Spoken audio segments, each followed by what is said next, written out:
Namaste everyone. Hope we're doing well. You see, today I want to talk about something that is probably the most important thing on our spiritual path, and that is self-realization. Now, you might be saying, why is self-realization the most important thing on the spiritual path? Well, it's because to know oneself is to know everything, as well as nothing. If you're confused, well, get ready, because this might be confusing for you. Regardless though, I think the easiest and first step to self-realization is to understand what you are not.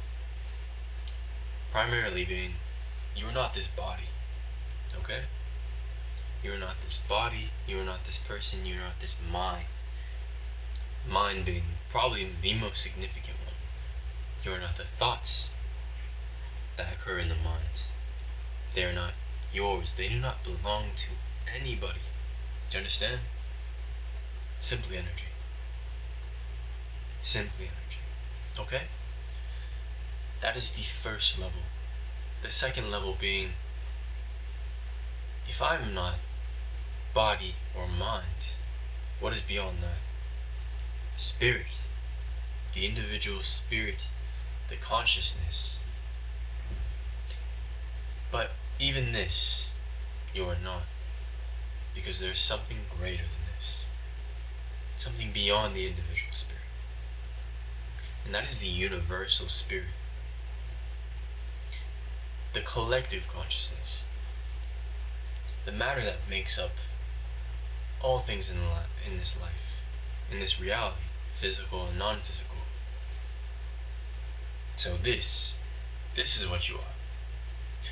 But you are something even beyond that. Even beyond everything. Rather, it's actually the same side. The same coin, but the opposite side. That being, you are nothingness. You are nothing. And how can that be so? How can you be everything and nothing at the same time?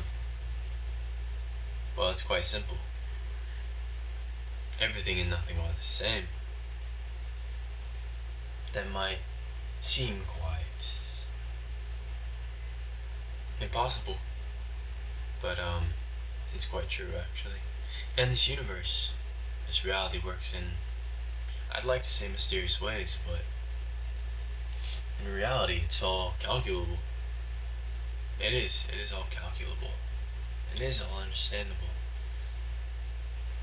Just, the universe speaks through numbers, and as well as other ways. But that's only a glimpse of the truth. Today, I want to point you to the ultimate truth, that which I've described previously. Oneness, nothingness. Okay? So how do we get there?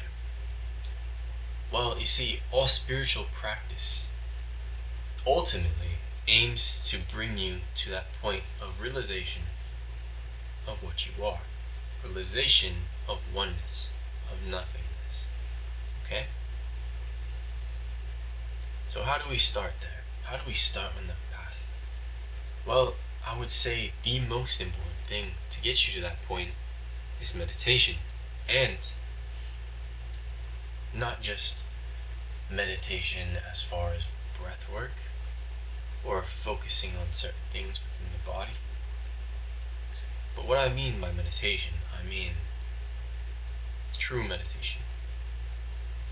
Nothingness. No action. No intention. Simply being. Simple emptiness. And if you stick with your meditation and keep practicing, there will come a point where you realize, in fact, not just intellectually, but experientially, there will be an understanding, a remembering that in fact, you are not this body. This body functions on its own. It breathes on its own. The heart beats on its own accordance without you having to do anything. Even you hearing my voice is not a decision by you. It is not. It is something that is inherent. Things are just heard. Sound is just heard. It is not something that happens by your choice. Therefore, you are not this body. So, if you are not this body, then what are you? Well, let's go a little bit deeper.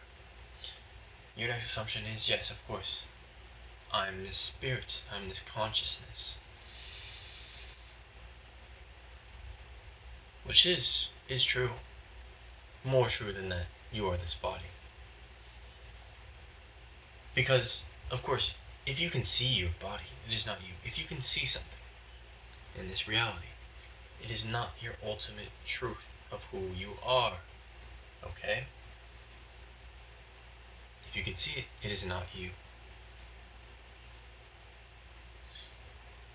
So, what about consciousness? Well, what is consciousness? Awareness. Are you that awareness? Because the truth is, the more you meditate, the more you realize you can be aware of your awareness. You can be aware of what you are paying attention to. But can you pay attention to what is paying attention to these things? Can you look at what is looking? This should be your main focus in meditation. To get past the identity of the body, I recommend to you, look at what is looking. And once you have done that, once you've gotten to that point, let go of that tension. Let go of the effort. Let go of trying to go somewhere. Because we are not trying to go somewhere. How can you try to go somewhere inside of yourself when it's already here? You are already that which you are seeking. You're already that. So how do I understand that I am that? You stop looking at everything that is not you. In essence, to empty your presence of everything. Everything. Because what is left when you pay attention to nothing but yourself but you? Emptiness. Nothingness. If you can remember what happened in your meditation, you just not look at yourself fully. Because you are still observing something. There is still something there to remember, to observe. You see, do not try to grasp at this, because there's nothing to grasp here. It is just innate truth. The more you try to process it intellectually, the less you understand. Because it is not an intellectual teaching, it is an experiential knowing, an experiential happening. It is something that simply just is. It is something that simply just is. Yet, there is very, how do I say this? It's very significant because to truly understand yourself inherently means you bypass all the things in this reality. You understand you are not this. Therefore, you become not attached to the story of it. You understand that any perceived problem in this world, you do not have to pay attention to. You do not have to bring your consciousness, your attention, your awareness towards it. You understand? You are the looker. But even that, there's a point where you realize, even though this body, this story of this so-called person does not exist, it is still being observed. But because it is being observed does not mean that there is an attachment to this. As in, There is not an ownership of this body, this person, this identity. Because the identity does not exist. It's false. It's just a collective of energy that is perceived to be what this is. Okay? Because you can place your selfhood, your attachment to self, you can place that on any object you observe. Any object. And it's just because sight comes through these eyes that we believe that we are this. But the truth is, you can see without your eyes. You can sense without your eyes. This is just a facet of information. Your eyes are a facet of information, and they're limited at that. Your eyes are limited to the specific frequencies that are visible color. Okay, this is something beyond the mind, beyond the body. Because the body and mind are limited, but what you are is limitless. Okay, the body and mind will die.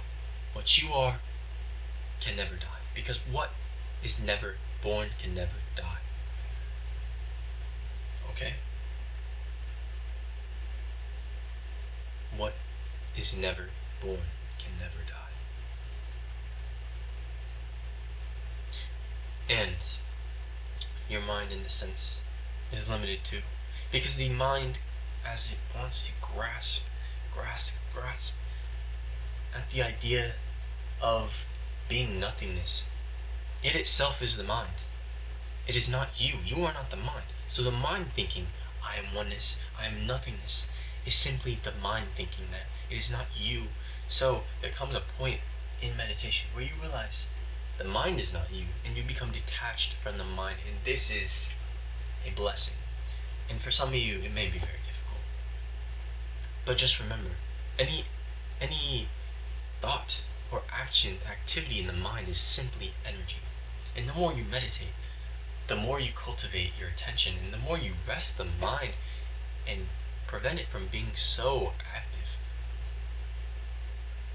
Okay? And that is something that is beautiful and healthy, because the natural state of the mind is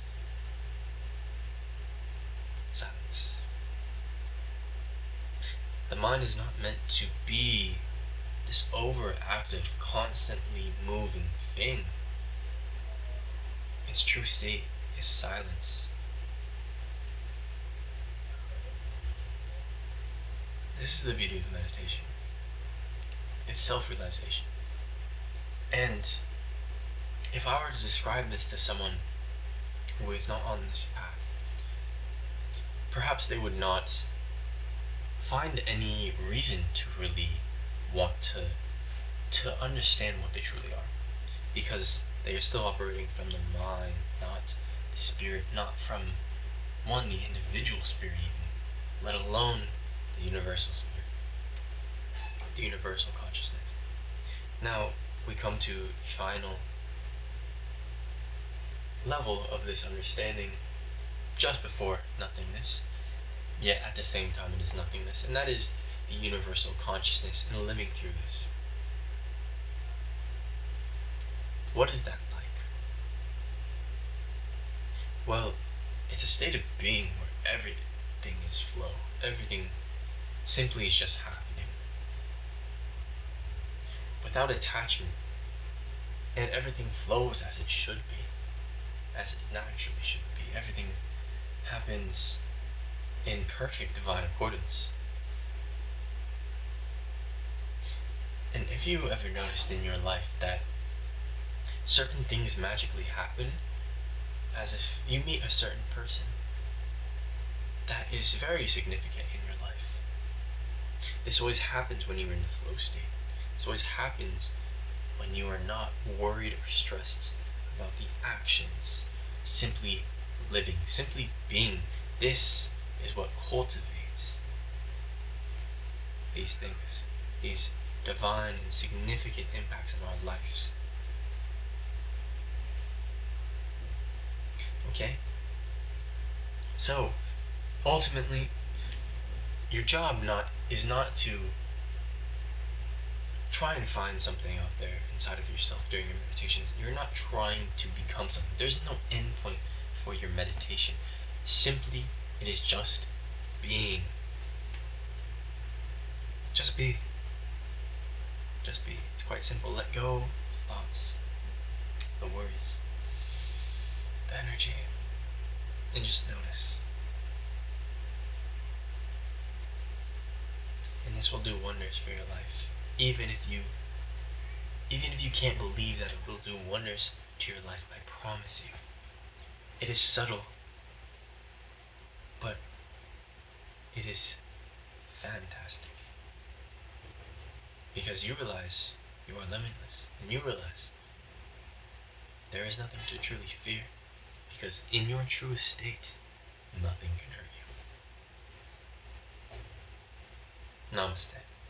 One love.